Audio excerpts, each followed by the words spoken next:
তীব্র প্রতিদ্বন্দ্বিতা করেই নির্বাচিত হতে হয়েছে বললেন গাজীপুরের 2টি আসনের নবনির্বাচিত 2 সংসদ সদস্য। এদের মধ্যে গাজীপুর 3 আসনের নতুন সংসদ সদস্য রুমানা আলী টুসির অভিযোগ, প্রতিদ্বন্দ্বিতা করে নির্বাচিত হবার পরও তার কর্মীদের উপর হুমকি ধামকি দেওয়া হচ্ছে।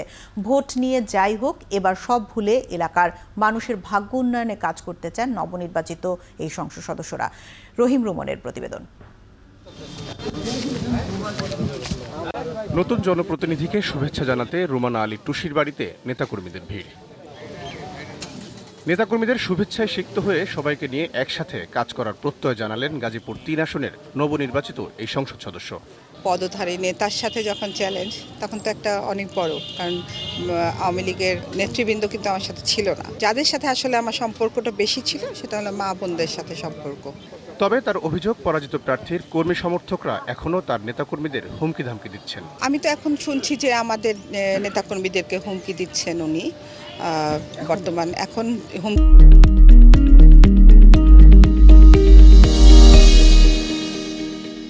দিচ্ছেন। হ্যাঁ, উনি জেলা আওয়ামী লীগের সেক্রেটারি হিসাবে আছেন বলেই এই হুমকিটা দিচ্ছেন। সহনশীলতার সঙ্গে আমরা চেষ্টা করছি মোকাবেলা করতে।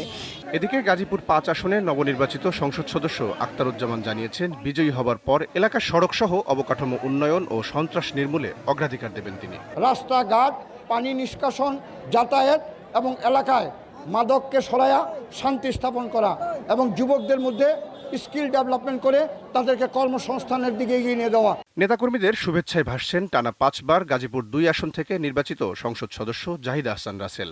উন্নয়নের ধারা অব্যাহত রাখা সহ তার পরিকল্পনা নতুন শিক্ষা প্রতিষ্ঠান গড়া এবং মানুষের ভাগ্য উন্নয়নে বাবার মতোই কাজ করে যাওয়া।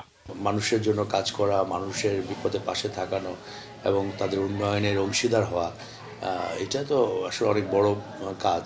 তবে এটা আমি অবশ্যই, যেহেতু আমার একটা ধারাবাহিকতা আছে এর আগেও সংসদ সদস্য থাকার কারণে, এই ধারাবাহিকতা, এই কাজের ধারাবাহিকতাটা আমি এগিয়ে নিতে চাই এবং আমার কাজগুলো সম্পন্ন করতে চাই।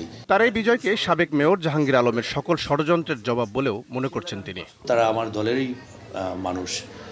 আমি যেহেতু নির্বাচনের কারণে হয়েছে, হয়তো দুঃখ কষ্ট তো সবারই আছে, আমার নেতাকর্মীদেরও আছে, আমাদেরও আছে, কিন্তু এইটি আসলে মনে রেখে কাজ করলে হবে না, আমাকে সবাইকে নিয়েই কাজ করতে হবে।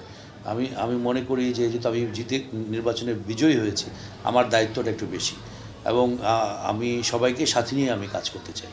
গাজীপুর 2 ও 3 আসনে স্বতন্ত্র প্রার্থীদের সাথে তীব্র প্রতিদ্বন্দ্বিতা করে 25,000-এরও বেশি ভোটের ব্যবধানে জিতেছেন নৌকার 2 প্রার্থী। বড় ব্যবধানে না হলেও 3 বারের সংসদ সদস্যকে পরাজিত করে নির্বাচিত হয়েছেন আখতারুজ্জামান। রহিম রুমন, 71, গাজীপুর।